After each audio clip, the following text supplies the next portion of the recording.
在越南街上是很少见到流浪猫的，你以为是越南人太猫了？全世界过兔年，就他过猫年。爱猫，越南人是真的爱，就是这爱吧，多少都带着口水。猫在越南人眼中是个好东西，吃了身体健康，无病无灾。所以每年超500万只猫被端上餐桌，甚至自家的猫不够吃，还得进口别国的。越南人为啥会这么喜欢吃猫呢？今天球哥就带大家来了解了解。越南位于中南半岛东部，与中国、老挝和柬埔寨接壤，国土面积约为33万平方公里，人口约1.03亿人。越南有家店铺的招牌菜，中文名叫虎宝宝。这道菜呢是不少人的心头爱，每天呢销量能有100多份，就算最低一天也能卖个40份。而他们吃的呢，当然不可能是老虎了，他们吃的是猫。而像这种吃猫肉的店，光是越南首都就有多达上千家，更别说全国了，简直数不胜数。这么庞大的需求，他们吃的猫又是怎么来的呢？很简单，都是抓来的，要么家养，要么就是流浪猫。因为有调查，越南几乎没有大型肉猫养殖场，有也规模小，根本无法满足越南人的需求。那怎么办呢？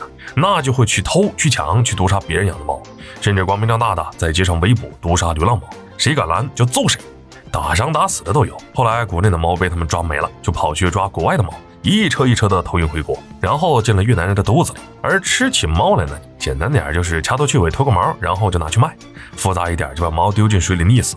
因为这么做呢，猫肉的口感会更劲道一点，简直不要太离谱啊！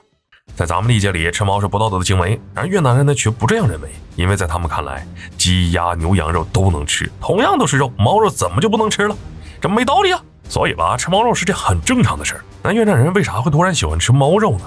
其实吃猫这件事儿在越南的历史也不算远，不是自古就有。从近代被殖民开始，越南的日子吧就一直不怎么好过。等到1945年，国内还出现了大范围的干旱，粮食欠收，民众们连饭都吃不上了。本来这已经够惨了，结果吧，美越战争又爆发了，大量的人流离失所。为了能够活命，越南人当然是饥不择食啊，所有能吃的、不能吃的东西，越南人都吃了个遍，什么树皮啊、草根啊、观音土等等。而猫这种有肉的动物，自然也不会放过了。这个时候人都快饿死了，哪还管吃猫道不道德？先吃饱了再说其他的。等战争结束后，因为猫肉给越南人的记忆很深刻，所以一直保持着吃猫的习惯。哪怕到了现在，越南人还是把它当成一种习俗。当然了，除了历史原因之外呢，就是因为越南人的传统思想，老虎是他们心中的祥瑞，只要吃了虎肉，肯定能滋补身体，带来好运。但是老虎难抓呀，一个滑铲过去，老虎当场就开始加餐。既然吃不了虎肉，那找个替代品总行了吧？于是呢，猫咪这个已经被越南人尝过味道的动物，就这样被越南人摆上了餐桌。也正是因为这些原因，才让越南人有了吃猫的习惯，而且他们也不认为吃猫不好。越南人爱吃猫是有理由的，他们国家的法律呢也没有禁止吃猫肉，但就算如此，也要反对越南人吃猫肉，这又是为啥呢？前面也说了，越南是没有正规的肉猫养殖场的，如果有呢还好，但它没有。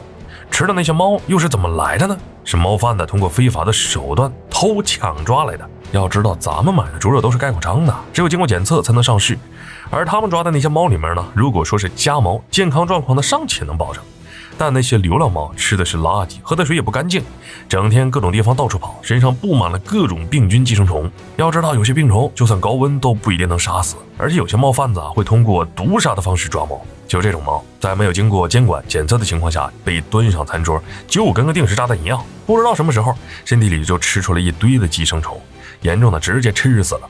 所以从食品安全就这一点上来说，必须得反对越南人吃猫。此外，再从道德方面，猫咪经过这么长的时间，早就不只是动物，而是人类的陪伴员，是不少家庭的一员。